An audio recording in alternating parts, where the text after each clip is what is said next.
Hey everyone, today we are talking about Feng Shui and inheritance, and we're going to discover once and for all if it is true that the sins of the father are visited upon the son. When I was growing up in Ecuador, where I was born and raised, there was a saying that was La Quinta Pinta, they called it.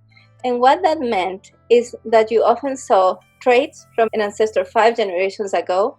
You would see it in a child, right? And so, for example, somebody had red hair 5 generations ago, and the family would think, well, the red hair has been lost because nobody has had red hair in 4 generations. And then the 5th generation, you would have the red hair or the blue eyes or some other characteristic.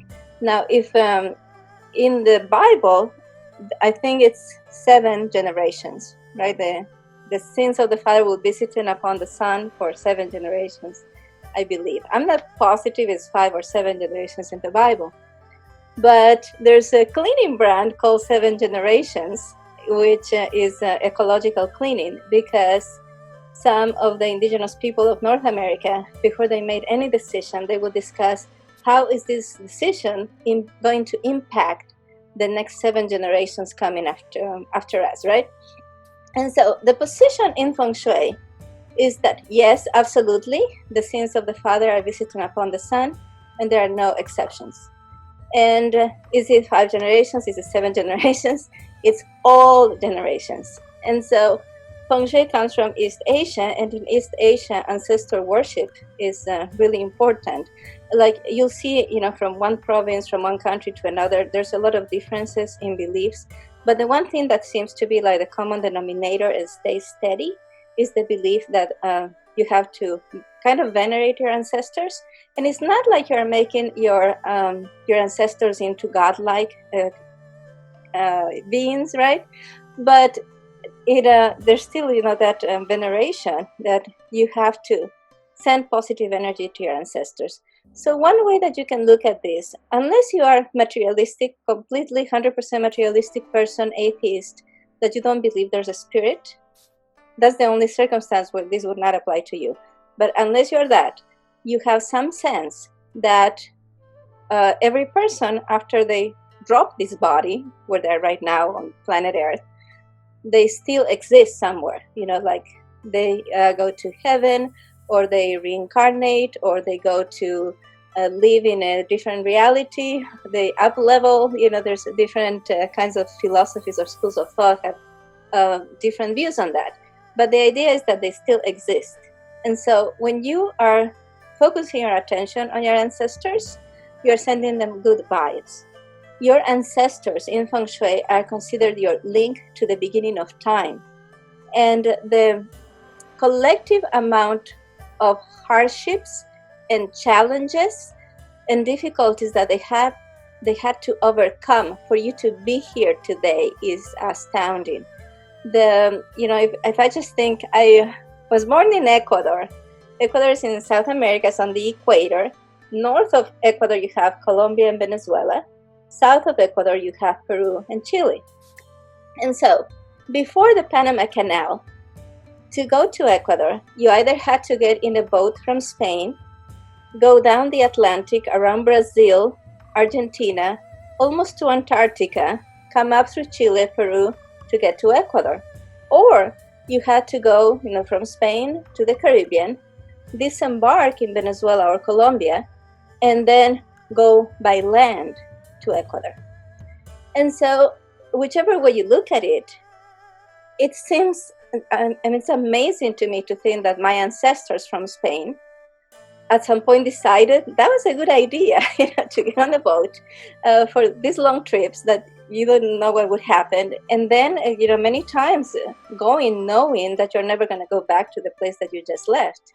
And I think for either one of you, if you look at your ancestors and the things that your ancestors had to go through before, so that you could be here, it's amazing.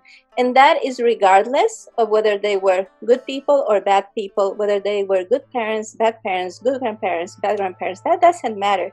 They got you here. And the reason you are here is their love. Like, even if you had really bad parents that made your life miserable, it's their love, whatever bit of love that was there, that got you here. And if you had really bad grandparents and they treated your parents in an awful way, your parents, if there had not been any love there, your parents would not have made it. So even in really dysfunctional situations, there's some love there that gets through. And that is the love that propels us into the future. The Native Americans say that all your ancestors stand behind you. And there's a beautiful saying that I can't remember right now, but it's about like for a woman, you know, how all your female ancestors stand behind you. And they're your connection to the beginning of time. There's a message. For me, it's very close because my parents and I came to the USA together and never went back. Yeah, you know, so you have that experience. And think about how hard that was. And you probably came by plane, right? And so think about times when people actually had to walk long distances. They had to get on boats and things were really dangerous. And so from the Feng Shui viewpoint, there's one life area that connects you to the beginning of time. And that's the life area that's number 3 in my system. We call it life area 3, which is health, family, and community. So that has to do with your ancestors, and that is your connection to the beginning of time. Now, I have been very open, especially in my book, Room by Room, Feng Shui Secrets for a Happy Life. I did not have a good situation growing up. The home where I grew up was very dysfunctional. But I have pictures of my parents in my house. And sometimes people are like, why would you do that? Why would you enter a reminder of that, right? And it's because they are my connection to the beginning of time. I cannot ignore that. I wish they had been better parents, right? There's certain things I didn't get in this lifetime. There's certain things that were not in my destiny to experience. Like, for example, parents that really loved you, nurtured you, and were proud of you. I didn't get to experience that. Was that in my destiny? I had other things. You know, I had a grandmother and an aunt that were absolutely crazy about me. So they kind of offset the abuse and the neglect on the other end. Now, I tell people, think about your parents. If you didn't have a good relationship with your parents or with your grandparents, think about them as ambassadors. So say, like, for example, you went to Washington, D.C., and you had friends that were diplomats, and they invited you to a party, and you met the ambassador of Italy, right? And it turns out, I don't know who the ambassador to Italy is, I'm just making this up, right? And it turns out that the ambassador to Italy was a total, complete jerk. You wouldn't say, now I hate all Italians, right? You wouldn't say, I'm never having pizza again. I'm never enjoying lasagna again. I'm never having a cappuccino or a tiramisu again. I'm never going to visit Italy because that ambassador was a jerk, right? And so I tell people, think about your parents as the ambassadors of the nation of your ancestors. You happen to have really good ambassadors in your parents, that's great. If they were not good ambassadors, that still doesn't mean that you should try to sever that connection to the beginning of time. And so all of your ancestors are somewhere right now. And every time that you send them good wishes, every time that you pray for them, every time that you do anything that clears your family line, you are blessing somebody somewhere in the universe. Wherever they are, you are blessing them. And that's why you see there's certain traditions, even, you know, like I grew up in a Catholic country, and it's a tradition that every so often you do a mass for your ancestors. And it's considered like a necessary thing. And I think it's a good ritual because you are sending love and healing to your family line. The belief in Feng Shui is that your family line affects every person who ever was there and is in it today. So if you had a great-great-great-great-grandparent that was, say, a slave trader, wherever they are today, they're still suffering some of the karma from the actions of that time, right? And everybody who became their descendant in some way inherited that karma. So every time you pray for them, every time that you send good vibes and that you send good wishes for everybody who has ever been part of your family line, of your family tree, you are sending healing to every person that participated in this endeavor to get you here. So many things had to overcome just so you could be here. enjoying life in this moment. And that is very important.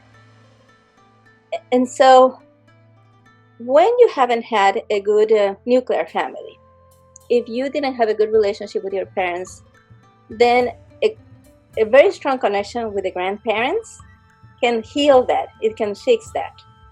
But if you had a bad relationship with your parents and also a bad relationship with your grandparents, yes, a great relationship with your great-grandparents would fix that if you got a chance to meet them. I was lucky that I got to have a great-grandmother until the age of 18. But for most people, that's not the case, right? You don't get to meet your great-grandparents. In those cases, you're always going to feel there's going to be a weak spot for you. Health, family, and community is going to be something that you always had to compensate for. If you had, for example, my husband, when he was like 19 years old, he went partying, and he had this method by which he was visiting his mom in Ecuador, and he would go party, and he would get out the window, and they had this vine that had grown on the side of the building, and he would climb down, third floor, right? And he'd go partying, and then very early in the morning, he would climb up again, open the window, get in. And this one day, they had cut the vine, so he was coming home like at maybe 2, 3, 4 in the morning. It was really, really dark.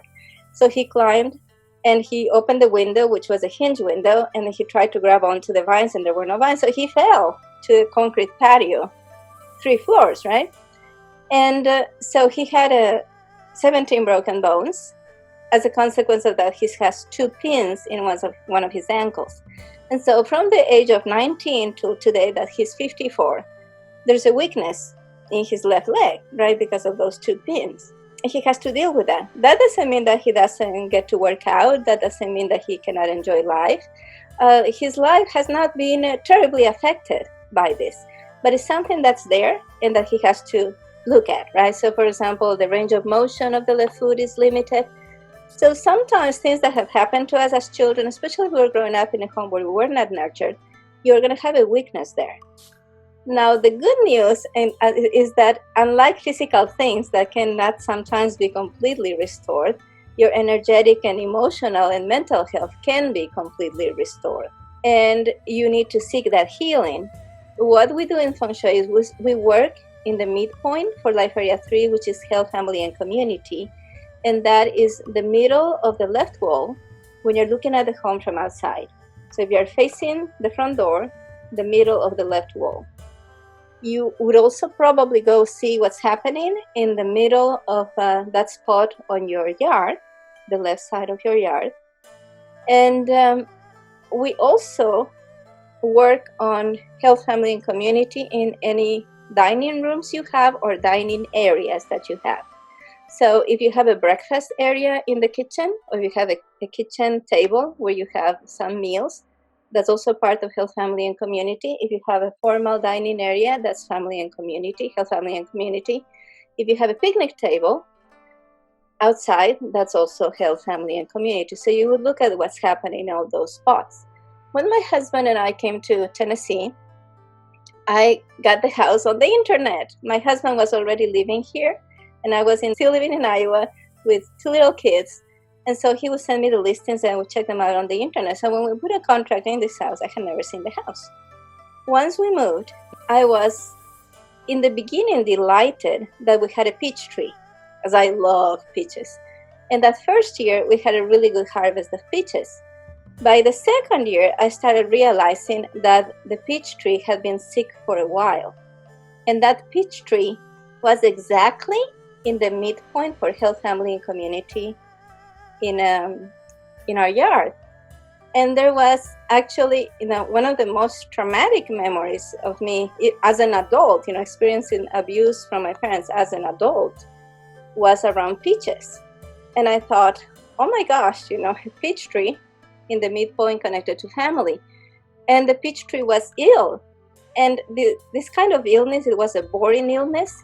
We didn't notice it the first year, but it had been there before we even moved here. And we tried so many things to fix the tree. We didn't want to use something really aggressive that would kill the pest that it had.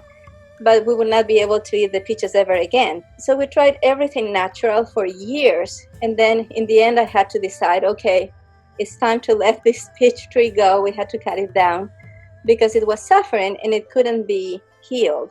And I thought how synchronistic that was, how symbolic of that I had tried so many years to fix the relationship with my parents when they were not willing.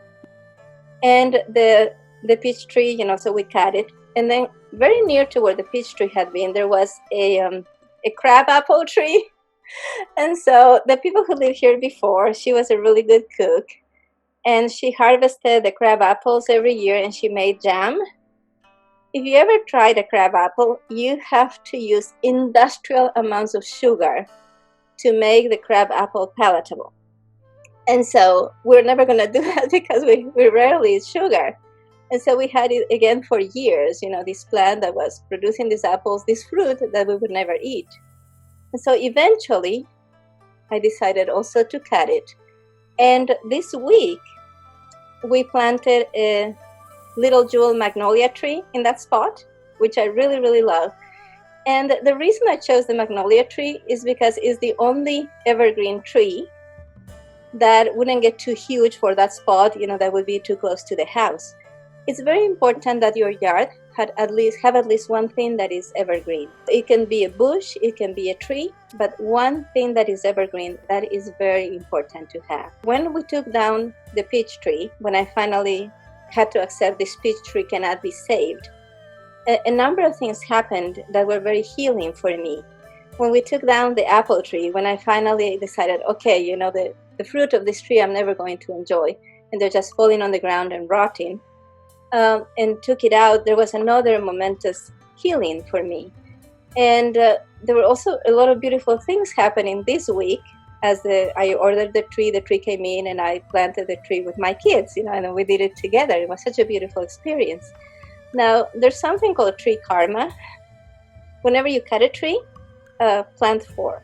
So if for whatever reason you have to cut a tree, plant 4.